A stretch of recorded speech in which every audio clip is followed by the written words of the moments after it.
Working on it.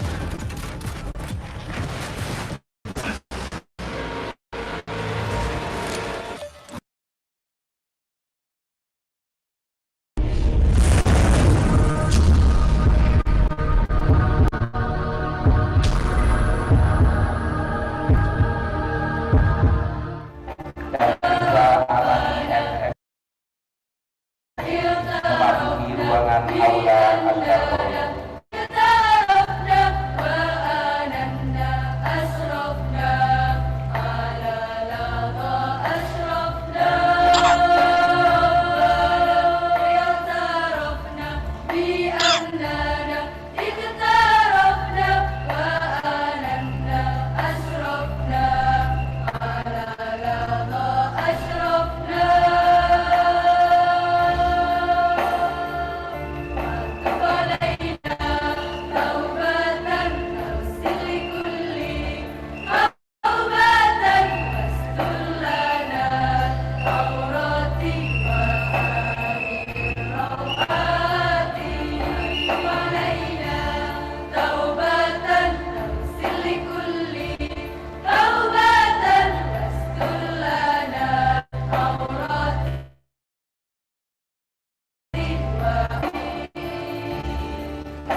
Oh ya.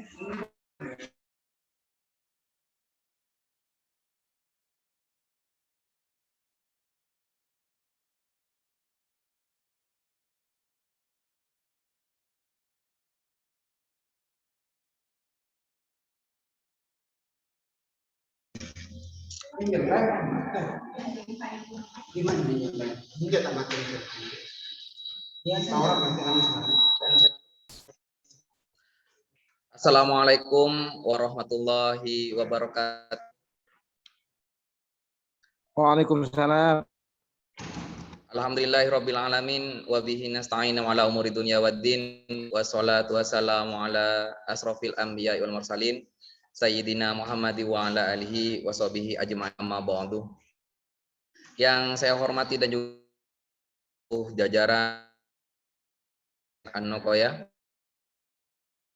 juga ta'zimi pimpinan rektor Instika, dan juga yang saya hormati dan juga ta'zimi seluruh jajaran Civitas Fakultas Ekonomi dan tak lupa pula yang ta'zimi narasumber pada kesempatan siang hari ini, yakni Ibu Anna Zakiyah Hastriana ME dan juga Ibu Heliati ME.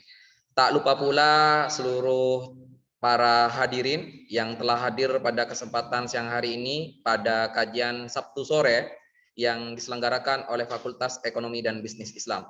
Puji syukur kepada Tuhan Yang Maha Esa karena berkat limpahan rahmat dan hidayahnya, kita bisa berkumpul dan bertatap muka sekalipun tidak secara langsung dalam keadaan sehat walafiat.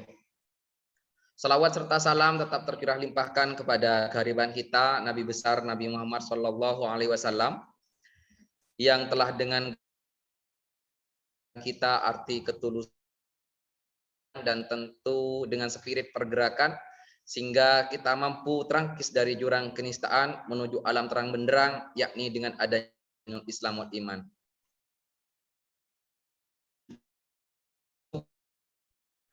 Saya ingin menyampaikan bahwasanya kajian Sabtu sore merupakan kegiatan rutinitas yang diselenggarakan oleh Fakultas Ekonomi dan Bisnis Islam.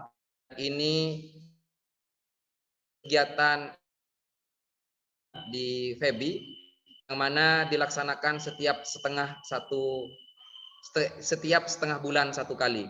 Pada kesempatan siang hari ini yang akan mengisi kajian Sabtu sore ialah Ibu Anna Zakiyah Hastriana ME dan juga Ibu Heliati ME. Beliau merupakan dosen di Fakultas Ekonomi dan Bisnis Islam yang nantinya akan membahas tentang kebijakan fiskal dalam penanganan pandemi COVID-19 di Indonesia.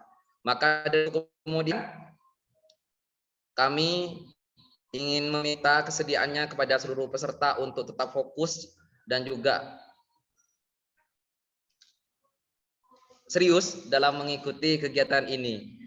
Maka dari itu kami akan pasrahkan kepada narasumber yang pertama, yakni Ibu Anna Zakiyah dengan durasi waktu maksimal 20 menit yang nanti bisa diperpanjang dengan peserta yang terhormat. Kepada beliau kami persilakan. Terima kasih kepada co-host. Alhamdulillah pada sore ini kita bisa melaksanakan kajian Sabtu sore, yang mana tema besarnya adalah kebijakan fiskal dalam penanganan pandemi COVID-19 di Indonesia. Untuk kajian kali ini tentang kebijakan fiskal,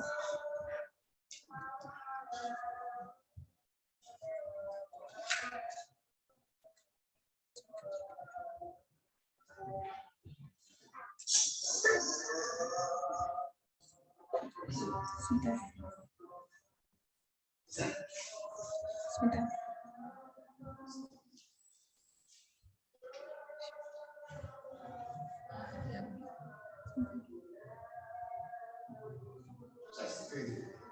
Iya, sebentar.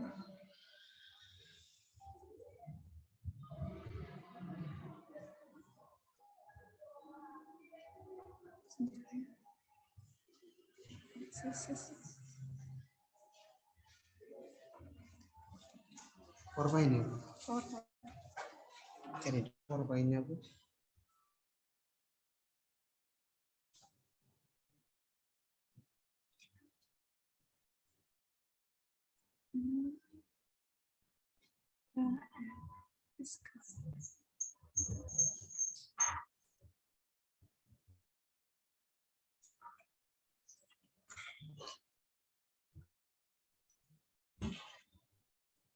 Muncul ini. Ya. Udah muncul Mbak. Saya buka lagi. Ini sekarang. Iya. Sudah muncul? Muncul. Baik, kami lanjutkan kembali. Mohon maaf karena ada kesalahan teknis sebentar. Di dalam pembahasan kali ini, saya sangat ingin membahas tentang kebijakan fiskal.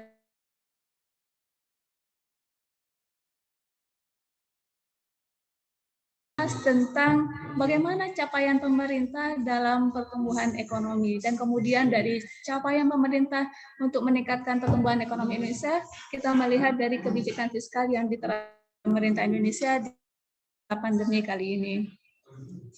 Baik, pertumbuhan ekonomi Indonesia pada kuartal kedua tahun 2021. Nah, secara global pada triwulan kedua yaitu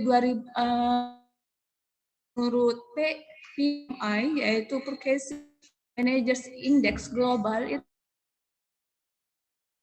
itu mengalami peningkatan, yaitu dari 54,8% pada Maret 2021 menjadi 50,6% pada Juni 2021.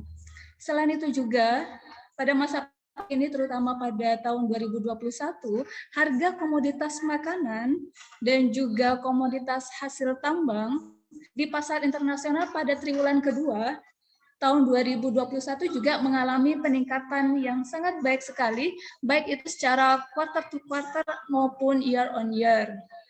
Dan bisa kita lihat di dalam gambar ini perkembangan pertumbuhan ekonomi beberapa mitra dagang Indonesia year on year, tahun berbanding tahun, pada negara Tiongkok, Amerika Serikat, Singapura ini merupakan 3 negara besar yang merupakan mitra dagang Indonesia juga pada kuartal mengalami peningkatan. Misalnya negara Tiongkok kedua itu mengalami peningkatan pertumbuhan ekonomi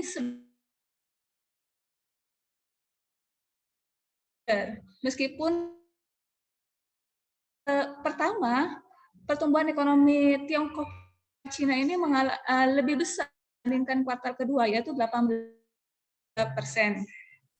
Tetapi meskipun terjadi penurunan kedua, ini tidak menjadi persoalan karena bukan sampai defisit atau minus gitu. Sedangkan Amerika Serikat pada kuartal kedua itu juga mengalami pertumbuhan ekonomi yang sangat pesat. Dari kuartal yang pertama itu 0,5%, sedangkan pada kuartal kedua itu 12,2%. Sedangkan mitra dagang Indonesia yang ketiga yang terbesar itu adalah Singapura. Itu pada kuartal kedua itu mengalami pertumbuhan ekonomi yang pesat dibandingkan dengan kuartal yang pertama. Kuartal yang pertama itu hanya 1,3%, sedangkan kedua itu mengalami pertumbuhan ekonomi yaitu sebesar 14,3%.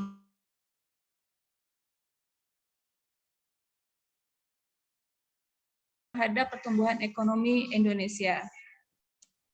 Nah, kita bisa akan menjelaskan tentang bagaimana total ekspor dari peristiwa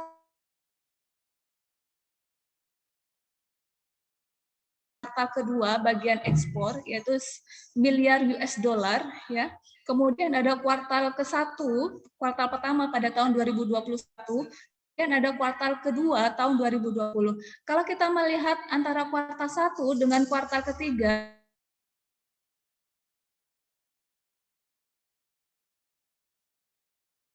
itu menjadi 53,90%. Jadi secara quarter on quarter itu pertumbuhan ekonomi kita itu mengalami peningkatan 46%. Tetapi kalau kita bandingkan pertumbuhan ekspor kita, yaitu negara kita Indonesia secara year on year, yaitu kuartal kedua tahun 2020 ke kuartal kedua tahun 2021, kita mengalami peningkatan yaitu sebesar 55,89%. Jadi sangat tinggi sekali perkembangan dari nilai ekspor kita pada kuartal kedua. Kemudian kalau nilai impor, kita itu juga mengalami perkembangan yang pesat di kuartal kedua tahun 2021. Kita lihat kuartal pertama tahun 2021 itu 8%.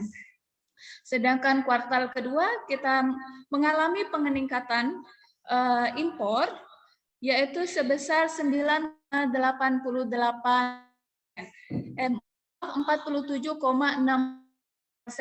Jadi perkembangan nilai impor kita quarter on quarter itu 9,88%. Kalau kita bandingkan kuartal kedua 2020 dengan kuartal kedua 2021 atau year on year, maka perkembangan impor kita Indonesia yaitu mengalami persentase sebesar 50,21%. Jadi juga mengalami perkembangan atau peningkatan di dalam nilai ekspor negara Indonesia. Tetapi kalau kita bandingkan antara total ekspor dengan total impor, kita masih mengalami nilai plus ya. Nilai ekspor kita yaitu 55,89%. Kita tidak mengalami defisit antara ekspor dengan impor. Plus di sini yaitu 50,89% untuk ekspornya dolar, sedangkan itu 50,21%.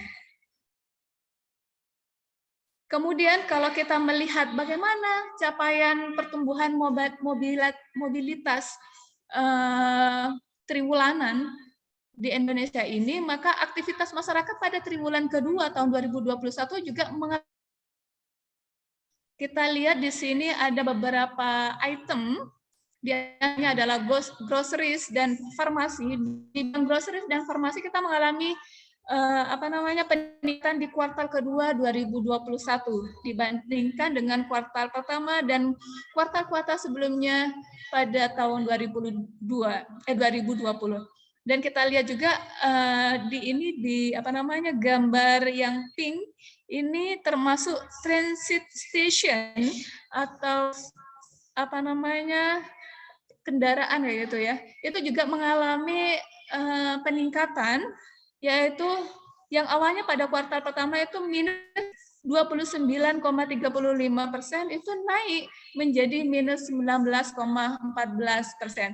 Kemudian kalau yang gambar yang berwarna merah marun ini adalah workplace, yaitu tempat tinggal atau kita kenalnya dengan misalnya properti. Ini juga mengalami peningkatan yang awalnya kuartal pertama itu minus 26,93%, itu naik menjadi minus 24,58%. Jadi pada kuartal kedua ini kita mobilitas dari masyarakat itu juga mengalami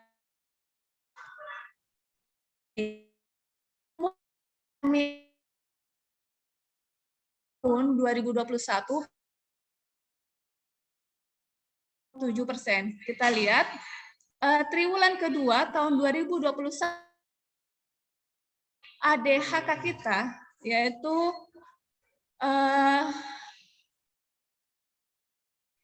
sebesar 2.722,8 triliun di kuartal kedua, sedangkan kuartal yang pertama itu hanya sebesar 2.684,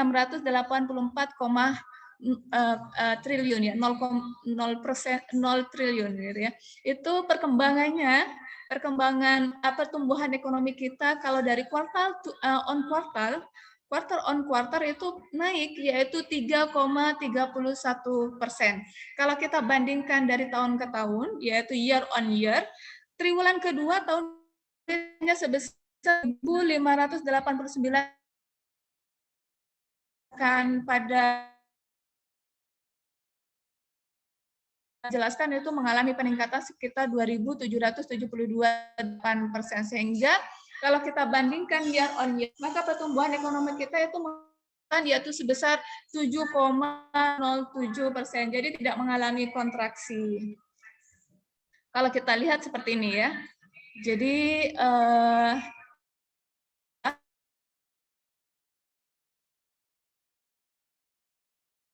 itu mengalami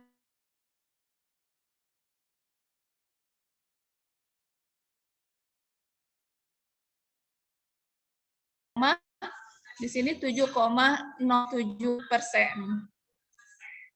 sampai bulan Agustus ya. Kemudian sumber pertumbuhan ekonomi menurut lapangan usaha dari mana saja. Jadi ada berbagai sumber pertumbuhan ekonomi kita, diantaranya adalah industri dagangan, akomodasi, dan makanan dan minuman. Ini yang sangat menjadi sumber pertumbuhan ekonomi Indonesia pada triwulan kedua 2021. Kemudian industri pengolahan ini merupakan sumber sekitar 1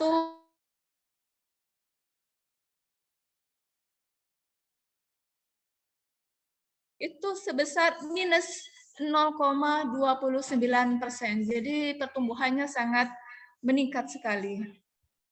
Kemudian menurut sisi pengeluaran atau yang kita kenal dengan expenditure approach, di situ ada konsumsi rumah tangga, ada konsumsi NPR non-profit ini kalau kita simbolkan menjadi C, kemudian ada konsumsi pemerintah yang kita simbolkan biasanya itu adalah G, kemudian PNTB yaitu pembentukan modal tetap bruto yang kita simbolkan biasanya adalah I atau investment, kemudian ada ekspor dan impor. Ini keseluruhannya kita juga mengalami peningkatan dari sisi konsumsi, dari sisi investasi, dari sisi pengeluaran konsumsi pemerintah atau pengeluaran pemerintah, baik dan juga yang terakhir adalah dari sisi ekspor maupun impor. Kalau kita lihat konsumsi rumah tangga, pertumbuhan pengeluarannya year on year itu pada kuartal kedua yaitu 5,93%. Kalau kita lihat pada kuartal pertama tahun 2021 tahun yang sama kita masih mengalami defisit yaitu minus 2, jadi daya beli masyarakat masih rendah. Dengan adanya misalnya adalah penambahan pengeluaran pemerintah, maka masyarakat itu daya belinya, daya konsumsinya itu semakin meningkat. Konsumsi rumah tangga, baik rumah tangga ataupun LNPRT maksud saya itu naik 5,93% pada kuartal kedua. Kalau kuartal per kuartal. Sedangkan kalau kita melihat pada tahun 2020, kuartal kedua itu malah defisitnya sangat berada di titik terendah, yaitu minus 5,52%. Kemudian kalau kita melihat laju pertumbuhan dari PNTB dari year on year, yaitu pada kuartal kedua kita mengalami peningkatan 0,54%. Dengan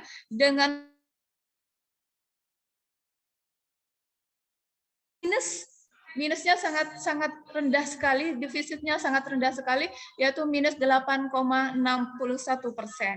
Kalau kita melihat dari konsumsi pemerintah juga pada kuartal kedua itu kontraksi yaitu minus 6,90%, sedangkan pada kuartal kedua kita mengalami surplus yaitu 8,06%. Kalau kita pertumbuhan ekspor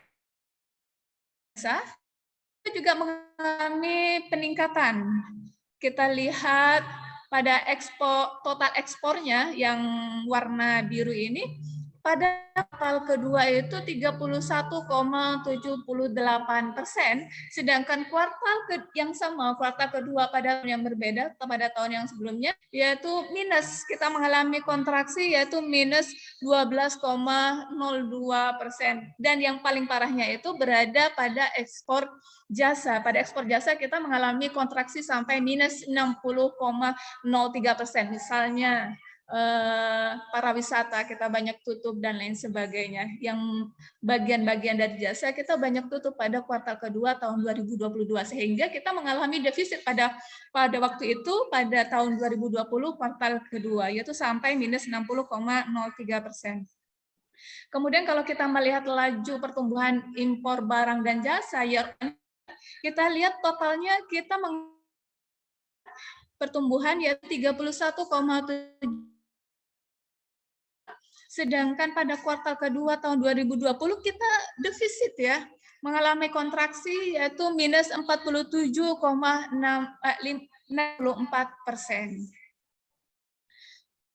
Jadi dari sisi atau expenditure approach kita besar itu adalah dari sisi konsumsi rumah tangga karena kebijakan pemerintah yaitu mengeluarkan banyak kebijakan terutama fiskalnya yaitu memberikan bantuan langsung tunai atau yang kita sebut dengan BLT. Jadi daya beli masyarakat itu juga mengalami peningkatan sehingga yang sumber utama pertumbuhan ekonomi kita pada kuartal kedua menurut dilihat dari pendekatan pengeluarannya atau expenditure approach-nya year on year, yaitu pada sisi konsumsi. Sehingga kalau kita jumlahkan pertumbuhan ekonomi totalnya pada kuartal kedua itu mengalami peningkatan 7,07%. Nah, yang mengalami di sini adalah yang paling memberikan distribusi, yaitu adalah Pulau Jawa. Distribusinya pertumbuhan ekonomi pada triwulan kedua year on year itu adalah sebesar 7,88% yang berwarna merah dibandingkan dengan pulau-pulau yang lain. Ini yang paling besar adalah BADHB-nya triwulan kedua, distribusi di Pulau Jawa itu pertumbuhan ekonominya sampai 57,92% dibandingkan dengan pulau-pulau yang lain. Baik, apa yang sudah dilakukan oleh pemerintah sehingga pada kuartal kedua pertumbuhan ekonomi kita itu mengalami peningkatan sampai 7,07% oleh pemerintah dalam kebijakan fiskalnya. Di sini ada dua sebenarnya, tetapi saya hanya mau menjelaskan tentang kebijakan fiskalnya. Jadi yang pertama yang dilakukan oleh pemerintah sebenarnya adalah dua hal ya. Kalau di dalam ekonomi makro itu hanya dua. Yang pertama adalah menambah pengeluaran pemerintah atau konsumsi pemerintah. Yang kedua yaitu adalah ada kebijaksanaan dalam hal pajak. Biasanya ada insentif pajak, relaksasi pajak, dan sebagainya. Jadi yang pertama yang dilakukan oleh pemerintah dan realokasi anggaran. Jadi fokus pada penanganan pandemi, kemudian realokasi, jadi alokasi pada anggaran-anggaran tertentu itu dialokasikan, dipindahkan kepada anggaran untuk pengeluaran untuk penanganan COVID-19. Jadi ada realokasi belanja, kemudian ada penghematan. Jadi alokasi belanjanya itu 55 triliun ditujukan untuk penanggulangan COVID-19. Katanya yaitu sebesar 9 untuk juga diprioritaskan untuk penanggulangan COVID-19. Nah, kebijakan pemerintah itu ada beberapa stimulus. Ada stimulus yang pertama, yang kedua, dan yang ketiga. Stimulus yang pertama yaitu 8,5 triliun itu untuk penguatan ekonomi domestik. Di antaranya itu penguatan belanja dan padat karya. Jadi ada stimulus belanja. Jadi bagaimana masyarakat itu memiliki daya beli. Jadi sangat penting sekali kalau di dalam ekonomi makro itu masyarakat memiliki kemampuan untuk berbelanja. Jadi berbelanja berarti orangnya, negaranya mampu, negaranya memiliki pertumbuhan ekonomi yang bagus. Kalau mampu berbelanja, mampu berkonsumsi kayak gitu ya. Bukan mampu berkonsumsi itu bukan menandakan, bukan mengindikasikan bahwa negaranya itu kalau dalam ekonomi makro bukan mengindikasikan apa ya, kalau di dalam Islam itu wah ini dan sebagainya. Tapi sekali semakin kita beli konsumsi barang dan jasa, maka juga itu akan mempengaruhi terhadap pertumbuhan ekonomi Indonesia. Kemudian apalagi kalau masa pandemi kita kan pekerjaan itu sangat sulit sekali untuk didapat, banyak juga orang yang sudah memiliki pekerjaan itu di PHK dan stimulus pemerintah yaitu adalah bagaimana caranya masyarakat masih bisa memiliki kemampuan berdaya beli. Jadi kemampuan untuk berbelanja. Kemudian stimulus kedua yaitu sebesar 22,5 triliun itu sama ya, yaitu bagaimana menjaga. Jadi kalau tadi itu meningkatkan stimulus belanja, sekarang itu menjaga daya beli masyarakat dan kemudahan ekspor impor. Kemudian untuk stimulus yang ketiga, nah ini jadi kebijakan yang ketiga itu bagaimana penyelamatan kesehatan perekonomian nasional dan menjaga stabilitas keuangan sampai kita mengalami yang namanya kebijakan PSBB, ada PPKM yang terakhir ini sampai ada level 1 sampai level 4. Dan alhamdulillah kita merupakan salah satu negara yang sangat berhasil sekali dalam penanganan COVID-19 dengan berbagai kebijakan yang dilakukan oleh pemerintah, baik itu ataupun kebijakan moneter. Baik, secara fiskal stimulus tujuannya yaitu penanganan COVID-19 dan mitigasi dampak ekonomi, mengurangi dampak buruk dari ekonomi. Itu secara fiskal ada beberapa kebijakan yang dilakukan oleh pemerintah. Yang pertama yang paling besar itu adalah anggaran kesehatan penanganan COVID-19. Jadi kalau rasa sakit nanti harus dikarantina, kemudian pokoknya pemerintah itu menggelontorkan anggaran untuk kesehatan untuk COVID-19 ini. Kemudian yang kedua adalah social safety net, yaitu jaringan keamanan sosial. Jadi seperti BLT dan lain sebagainya. Kemudian yang ketiga adalah insentif perpajakan. Bagaimana pajak ini ada relaksasi, ada insentif. Jadi investor itu tidak akan lari karena adanya masalah berupa COVID-19. Sehingga perpajakan itu mungkin direlaksasi, sehingga investor mau untuk menginvestasikannya di Indonesia. Kemudian ada subsidi upah bagi perusahaan, ada cash transfer bagi UMKM. Nah, kalau kita melihat kebijakan fiskal dari berbagai negara sebenarnya sama ya. Baik itu Australia, Singapura, dan seterusnya. Tetapi kalau kita lihat anggaran terbesar itu sebesar 10,9%. Singapura negara yang kedua yang mengelontorkan dananya yaitu sebesar 10,9%, sama juga Indonesia merupakan negara yang termasuk negara yang tidak begitu banyak penanganan COVID, tetapi alhamdulillah pemerintah sudah memiliki kebijakan tertentu sehingga bisa mencegah COVID tidak terlalu lama tersebar. Nah, kalau kita lihat di sini APBN kita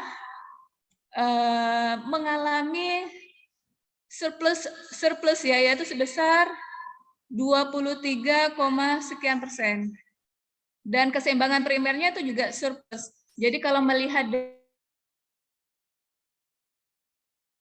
13, sekian persen, belanja negaranya sekian, jadi kita mengalami surplus kalau melihat approach.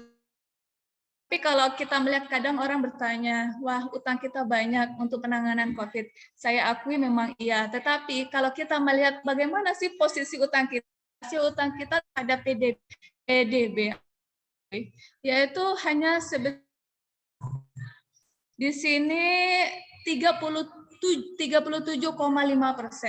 Kalau rasio itu di bawah 30%, itu rasio utangnya di bawah 30%, itu dikategorikan negara tersebut masih aman dari utang. Tetapi kalau di atas 30 sampai 40% itu termasuk kategori lampu kuning ya. Kalau sudah di atas 60% itu termasuk kategori yang tidak aman. Nah, negara besar, negara adidaya seperti Amerika itu rasio utangnya melebihi kita. Rasio utang Cina, Jepang, kemudian Amerika itu di atas rata-rata di atas 100%, sedangkan kita hanya 37,5%. PDB kita ketahui bahwa pada kuartal kedua yaitu 2.700 sekian triliun, sedangkan utang kita adalah sekitar 6.000 sekian triliun. Jadi utang kita itu hanya sekitar 37,5%. Dibandingkan negara lain kita masih lebih bagus kayak gitu. Jadi ini kita lihat dari PMA, penanaman modal asingnya di paling tinggi itu dari sisi pertanian, perburuan, dan kehutanan. Kita bisa lihat ini. Kemudian mana negara yang paling besar yang memberikan modal asing, investment, itu adalah Cina ya. Cina itu pada kuartal kedua itu sekitar 4.371 juta US dollar. Itu yang paling terbesar. Kemudian yang kedua adalah Jepang yang memberikan investasi kepada kita yaitu sebesar 85 juta US dollar. Nah, investasi itu sangat penting sekali. Jadi banyak orang yang tidak setuju bahwa dengan adanya UU Cipta Kerja itu akan banyak dampak negatifnya. Bagi saya pribadi, saya berpendapat bahwa investasi itu sangat penting dari sisi ekonomi makronya. Kenapa? Kita berkaca kepada negara-negara yang mengalami pertumbuhan lebih cepat daripada kita. Salah satu contohnya, tidak usah jauh-jauh ke negara yang lain seperti Uni Emirat Arab, tidak usah. Kita pergi ke negara ASEAN saja. Contoh kecilnya adalah negara Vietnam. Vietnam ini salah satu negara yang awalnya pada tahun 1960 itu merupakan negara yang nol investasi, dan termasuk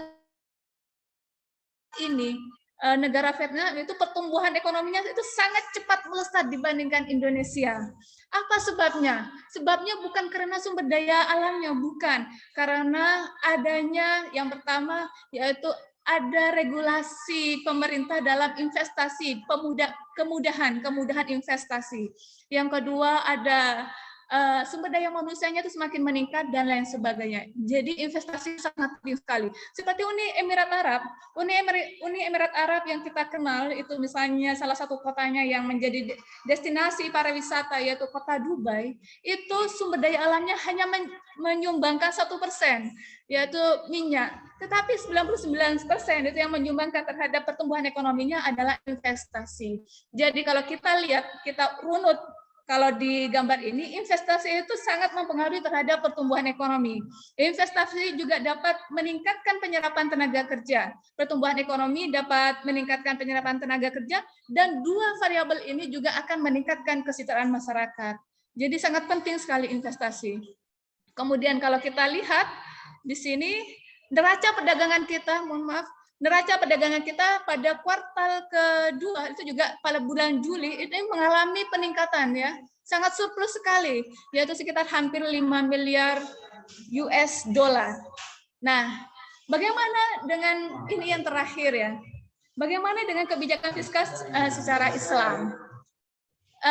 Saya hanya mengutip sedikit bahwa perbedaan antara ekonomi makro konvensional yang kita kenal saat ini yang diberlakukan oleh pemerintah dengan ekonomi makro Islam yaitu pada posisi zakat. Nah, zakat kalau saya pribadi itu bagian atau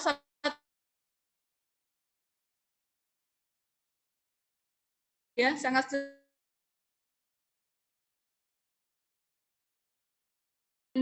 pinjol atau fintech ya, pinjaman online yang meminjam secara online. Tujuannya apa? Kebanyakan kenapa? Kebanyakan ilegal ya. Ada 150 sekian pinjol-pinjol ilegal. Nah, kebanyakan yang meminjam kepada pinjol-pinjol ini, pinjaman online ini yaitu hanya untuk konsumsi ya, bukan untuk yang lain. Tetapi zakat ini kalau tidak dialokasikan untuk konsumtif ya, baik untuk yang mustahik kayak gitu, yang untuk sifatnya konsumtif, untuk beli sesuatu, untuk mengkonsumsi barang, untuk berbelanja, ini sepertinya kurang afdol kalau misalnya hanya sebatas ya untuk produktif dan lain sebagainya. Karena kita masih kekurangan daya beli masyarakatnya masih kurang, masih jauh rendah dibandingkan dengan negara-negara yang lain. Jadi dengan adanya zakat yang diberikan kepada mustahik, maka akan meningkatkan daya beli. Daya beli masyarakat itu akan meningkat, konsumsi itu akan meningkat juga. Kalau konsumsi meningkat, maka produksi itu juga akan meningkat. Dengan adanya produksi meningkat, pasti di dalamnya ada investasi yang meningkat. Ini pajak ini adalah sumber penerimaan pemerintah. Itu juga akan penerimaan negara akan meningkat, maka expenditure negara itu akan meningkat, maka pertumbuhan ekonomi juga pembangunan ekonomi juga meningkat. Jadi saya kira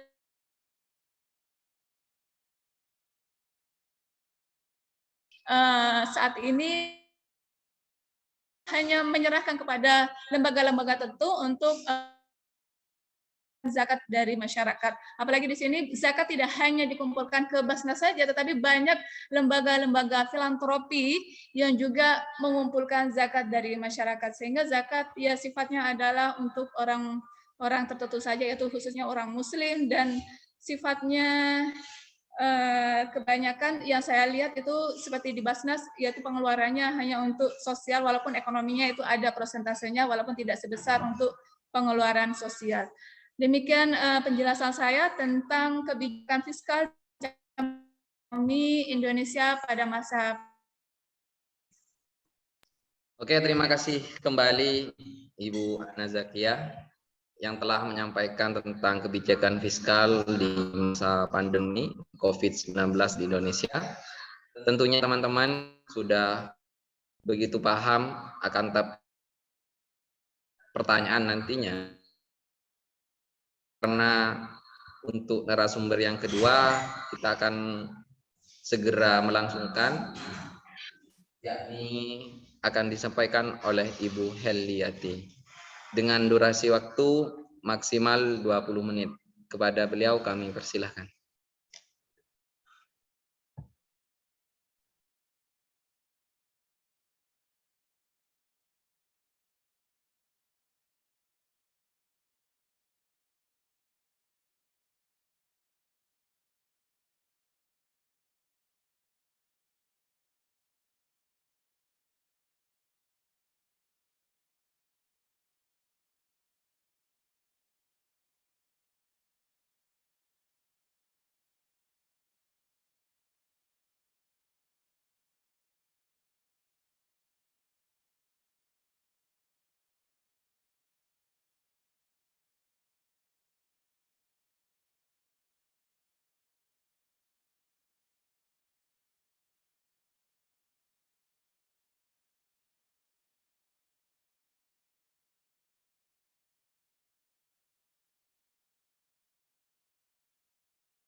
Dimatiin.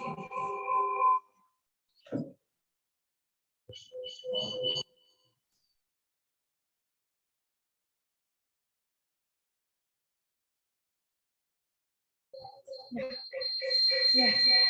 Assalamualaikum warahmatullahi wabarakatuh. Saya akan melanjutkan.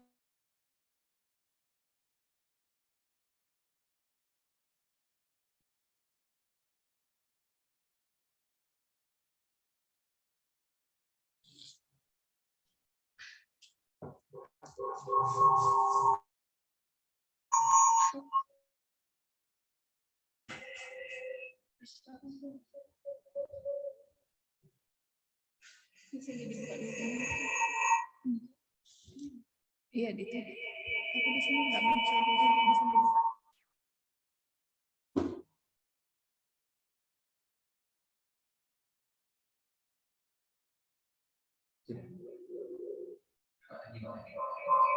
Cek. Ini yang menggema.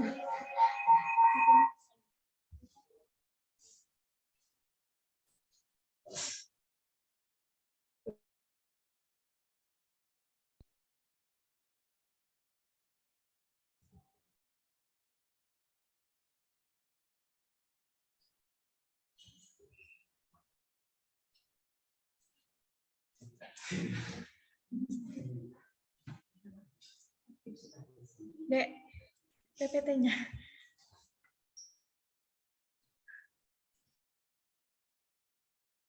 Itu di flash.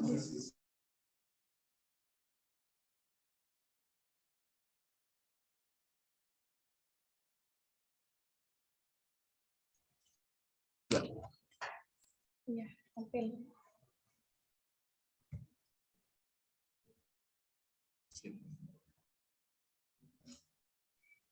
Ya, Assalamualaikum warahmatullahi wabarakatuh. Saya akan melanjutkan dari pembahasan fiskal ya.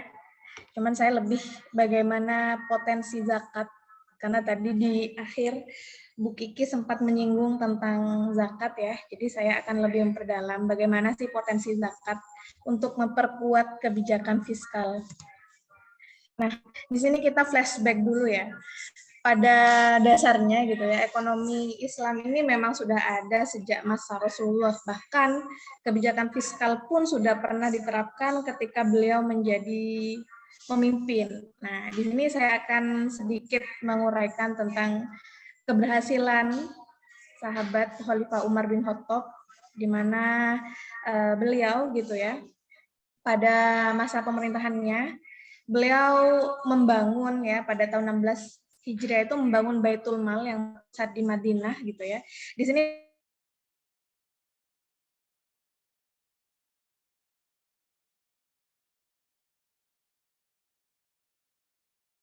latar belakangnya karena Abu Hurairah gitu ya yang menjabat sebagai gubernur Bahrain sebesar sehingga kemudian di sana Khalifah Umar itu punya inisiatif bagaimana mengelola dana tersebut agar tidak terbuang sia-sia gitu. Maksudnya di sini agar bisa termanage sehingga kemudian beliau itu berinisiatif untuk membangun Baitul Mal. Di mana Baitul Mal ini ya kalau dulu berfungsi sebagai mungkin sekarang itu sebagai bank sentral kira-kira begitu. Karena di sana memang sebagai pusat keuangan negara. Nah, kalau pemasukan negara pada saat itu ya ada dari zakat, humus, jizyah, kharaj, dan usur ya. Lalu pengeluarannya itu, nah pengeluarannya ini dialokasikan pada poin-poin tertentu. Nah, di sini Khalifah Umar itu mengklasifikasikan pendapatan dan pengeluaran negara itu kepada 4 bagian, di mana zakat itu untuk kebutuhan lokal, baik pembangunan, lalu kemudian humus dan sedekah itu untuk kemiskinan, kharaj, jizyah dan usur dan pajak. Nah, ini dana pensiun ini penting. Para militer itu juga berhak mendapatkan tunjangan ya, kalau istilahnya sekarang itu tunjangan. Sehingga kemudian mereka itu tidak perlu melakukan hal-hal yang tidak berkenan, korupsi misalnya. Sehingga kemudian memang dana di Baitul Mal itu benar-benar para pejabatnya, para tercukupi kira-kira begitu. Lalu kemudian ada pendapatan-pendapatan lain yang dialokasikan ataupun digunakan untuk dana sosial, baik itu membantu anak yatim pada saat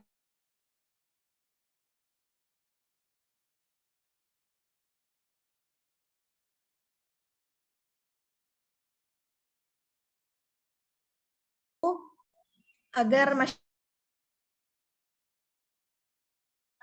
merasa termarginalkan atau merasa dilemahkan. Ini pintas sejarah ataupun bagian ya. Setelah itu juga ada banyak sekali pemikir ekonomi Islam kita, filsuf Muslim kita terdahulu yang sudah menggagas bagaimana manajerial ekonomi publik seperti Abu Yusuf dengan Kharajnya gitu, dengan kitab Kharajnya dan masih banyak lagi yang lainnya. Nah, sekarang kita pada poin pertama kita yaitu potensi zakat. Nah,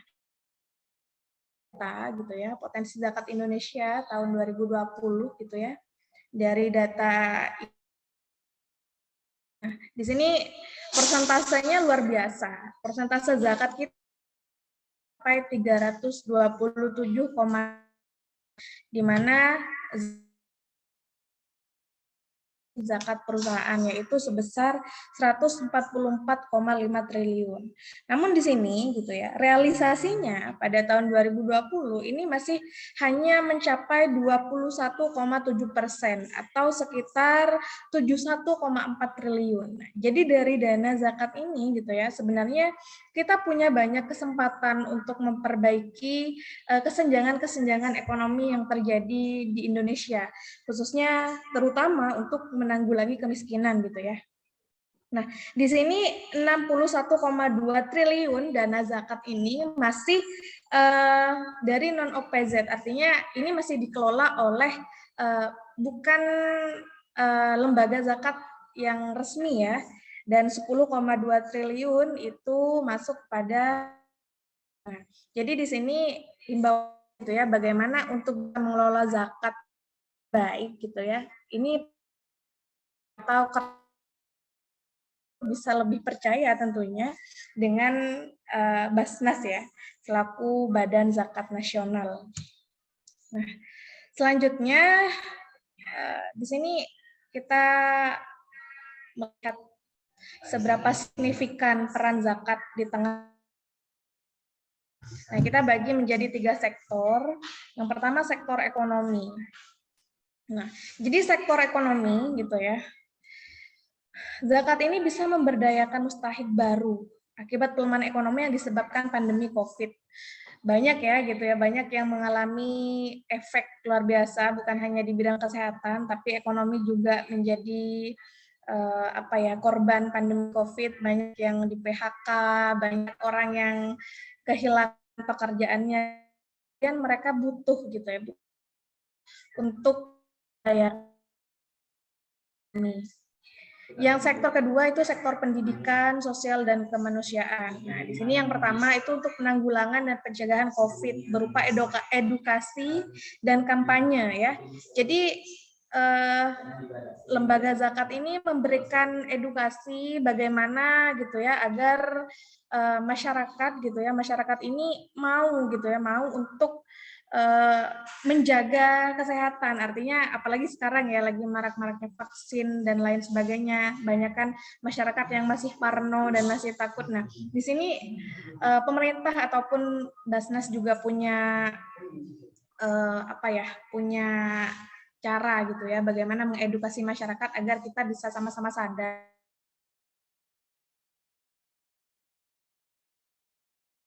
Zakat ini disalurkan kepada masyarakat yang rentan dalam bentuk bantuan. Yang ketiga itu dana zakat diberikan kepada seperti yang tadi, banyak sekali ya UMKM yang gulung tikar, apalagi sekarang lagi PPKM gitu ya. Jam 8 udah harus tutup gitu ya, udah harus tepi, jalanan udah gelap gitu, sehingga kemudian pelaku UMKM ini menjadi korban yang sangat merasakan dari dampak pandemi COVID. Kenapa? Karena biasanya mereka mungkin yang punya warung kopi, mangkal, dan lain sebagainya, mereka harus kehilangan pendapatan, kira-kira begitu. Lalu yang ketiga ada sektor kesehatan. Nah, di sini dana zakat ini bisa dialokasikan pada sektor kesehatan, misalnya dengan penyediaan APD atau alat pelindung diri, penyediaan ruang isolasi, penyemprotan disinfektan,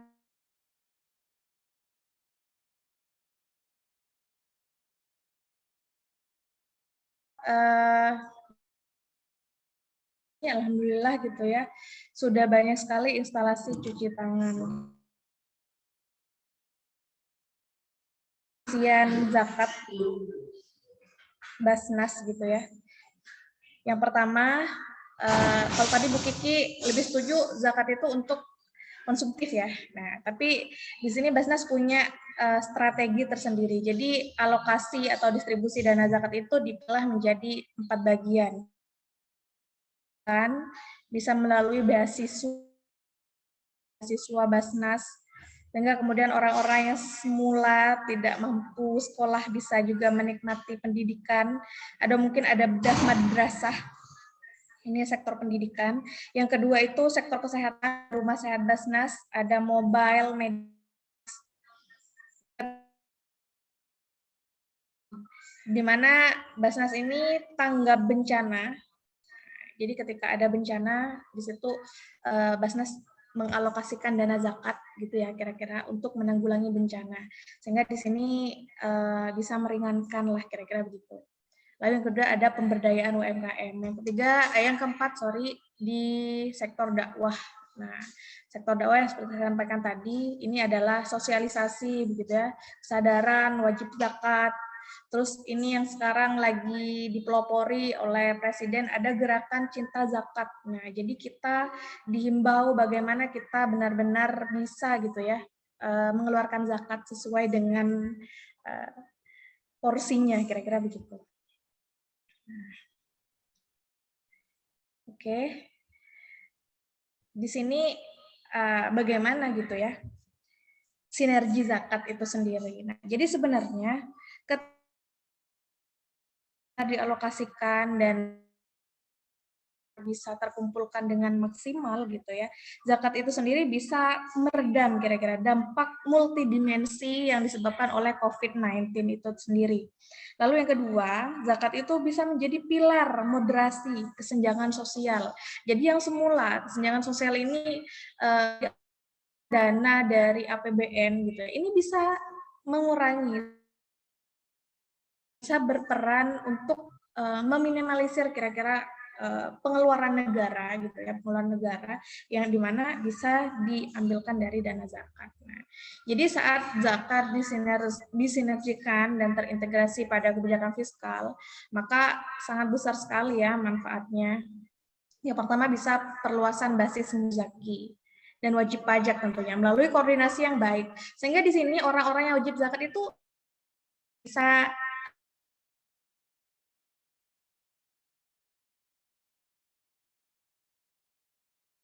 mereka punya terketuk lah untuk membayar kira-kira begitu. Yang kedua, keberadaan zakat ini akan meringankan APBN. Itu yang saya sampaikan tadi dalam pengentasan kemiskinan. Oke, hanya ini dari saya. Terima kasih, semoga bermanfaat. Saya kembalikan lagi kepada co-host. Oke, terima kasih kepada Ibu bagaimana gerakan cinta zakat dan kebijakan fiskal juga telah disinggung oleh beliau. Tentunya dari teman-teman sekalian mungkin ada yang ingin ditanyakan kepada narasumber, berikan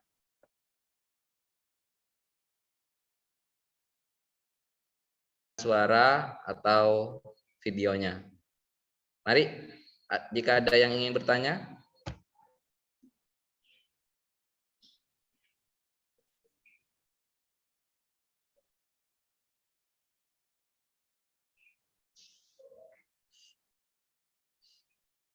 Oh ya, ini ada yang chat pribadi. Tujuan pertanyaannya kepada Ibu Anna Zakia mengenai investasi yang sangat penting. Apabila investasi itu sangat penting, kenapa perekonomian Indonesia ini tidak berkembang? Padahal sudah dari dulu investasi itu ditetapkan oleh pemerintah. Terima kasih.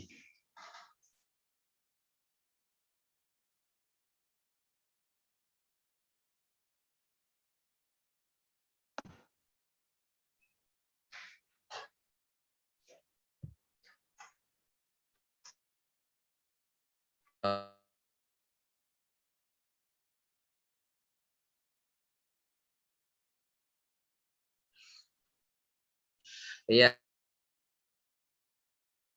teman masih menyiapkan pertanyaannya, bisa menjawab.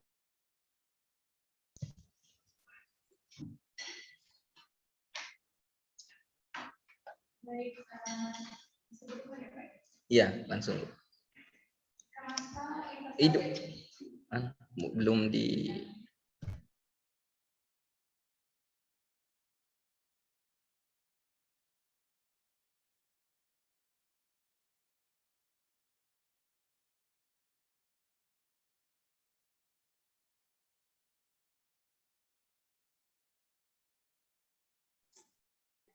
Baik, pertanyaannya kenapa investasi itu penting, dan walaupun ada investasi, kenapa pertumbuhan ekonomi Indonesia dari dulu itu belum nampak pertumbuhan yang begitu signifikan.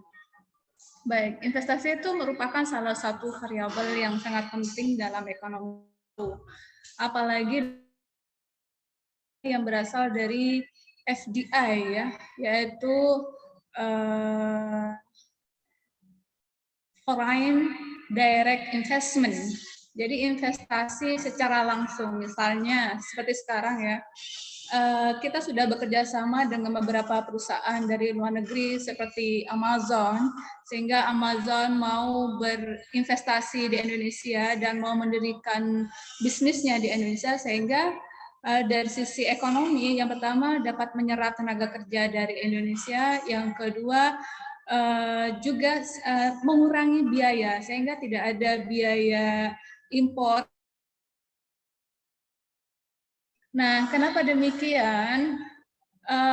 Investasi langsung berbeda dengan investasi portofolio. Jadi yang paling sangat urgen itu adalah investasi langsung seperti adanya Amazon, kemudian sekarang ada Tesla, kemudian banyak hal yang lainnya yang dilakukan oleh kebijakan pemerintah dalam meningkatkan investasi.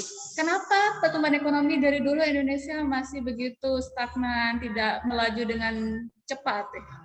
Alasannya yang pertama karena regulasinya yang terlalu ribet dahulu. Jadi orang atau investor yang mau masuk ke Indonesia itu banyak sekali persyaratannya. Menurut Pak Jokowi itu mengatakan bahwa Ribet ya di demo gitu. ya, investasi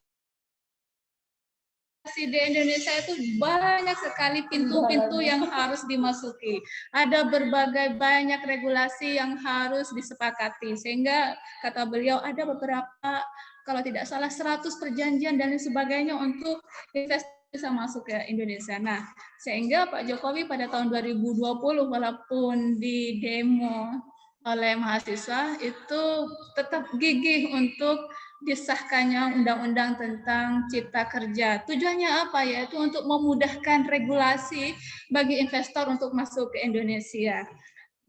Dulu pada tahun-tahun 2000-an, investor itu tidak melirik Indonesia. Banyak investor kalau di ASEAN itu meliriknya adalah negara Vietnam, Malaysia, Singapura. Tetapi dengan adanya kebijakan UU Cipta Kerja ini, alhamdulillah banyak investor-investor asing yang secara langsung, secara direct itu mau menginvestasikan dananya di Indonesia dan mau mendirikan perusahaannya di Indonesia dibandingkan dengan sangat penting sekali ya untuk pertumbuhan ekonomi. Karena Indonesia selama adanya pengesahan itu tidak bisa dikatakan sangat stagnan sekali dan hanya sebatas investasi-investasi yang menguntungkan beberapa pihak saja gitu ya. Tapi sekarang alhamdulillah saya bersyukur sekali saya apa-apa karena saya melihat secara makro investasi yang didapatkan. Ini ada datanya tapi tidak saya cantumkan. Jadi data FDI itu sangat tinggi sekali di Indonesia dibandingkan dengan negara-negara ASEAN lainnya. Sehingga sekarang negara Malaysia itu sangat iri terhadap Indonesia. Kenapa Amazon, Tesla dan lain sebagainya itu mau berinvestasi di Indonesia, bukan di Malaysia, bukan di Vietnam ataupun di Singapura. Dan sekarang alhamdulillahnya juga Presiden Jokowi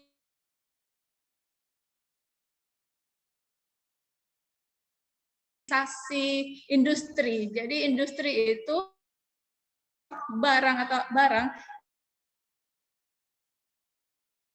jadi kita tidak boleh sekarang mengekspor nikelnya, barang mentah nikelnya atau batu baranya atau apa saja gitu yang bahan mentahnya kita tidak diperbolehkan oleh kebijakan pemerintah karena tujuannya adalah hilirisasi. Kita harus menambah nilai tambah untuk kita menstop diekspor bahan mentahnya ke Uni Eropa. Sampai saat ini yang terjadi adalah Uni Eropa mau menggugat melalui WTO terhadap Indonesia karena Indonesia tidak mau mengekspor bahan mentah berupa nikel ke negara-negara Eropa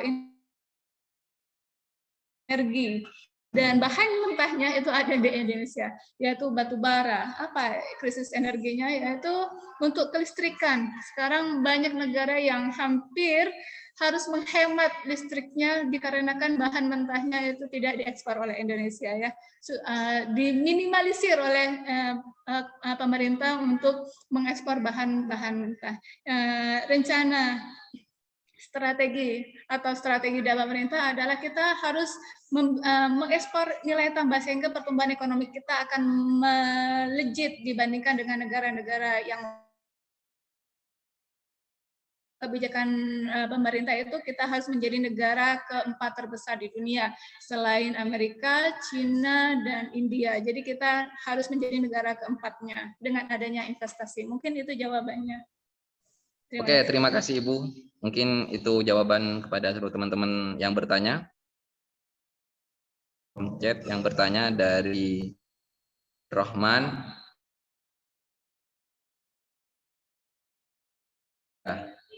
Untuk kebijakan fiskal bisa dianggap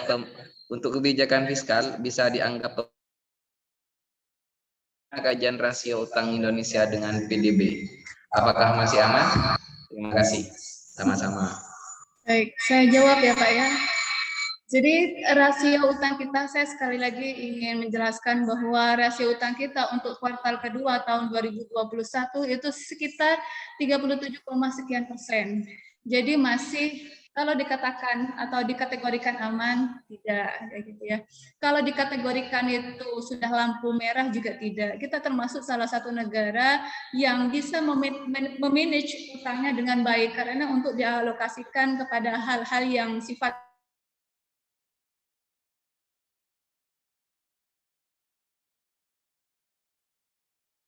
bisa dikategorikan aman di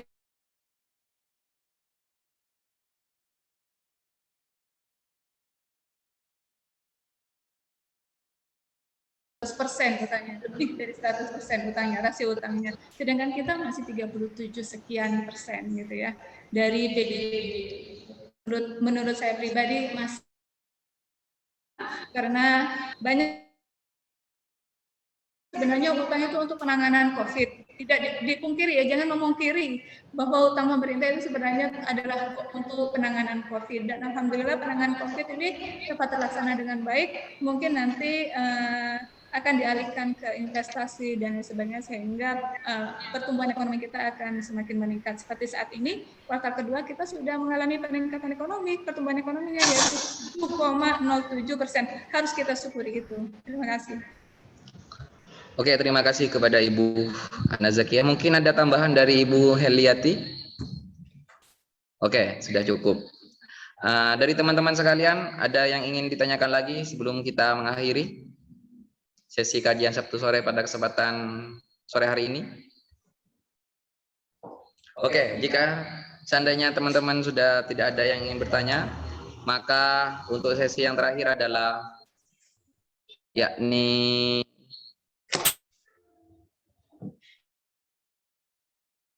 kepada Ibu Ana Zakiah dan Ibu Heliati. Baik, untuk saya pribadi, mahasiswa ataupun siapapun itu, kalau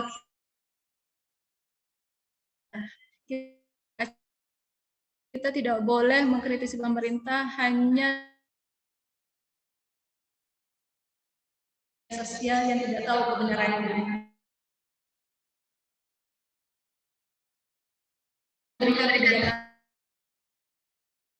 Kritis itu penting, mengkritisi itu penting, terutama kebijakan fiskal yang di sini kebijakan fiskal itu di bawah naungan Menteri Keuangan, itu sangat penting mengkritisinya. Tetapi harus mengkritisinya harus ada nilai positif, ada masukan untuk pemerintah, bukan untuk menjatuhkan pemerintah. Saya kira itu. Mungkin Bu Heliati. Oke, terima kasih. Sekarang giliran Ibu Heliati. Oke, terima kasih. Kalau untuk saya pribadi, kesannya di bidang fiskal ya, pemerintah ini sudah punya andil besar untuk meminimalisir COVID gitu ya. Tugas kita sebagai masyarakat ataupun sebagai akademisi ini mendukung gitu ya agar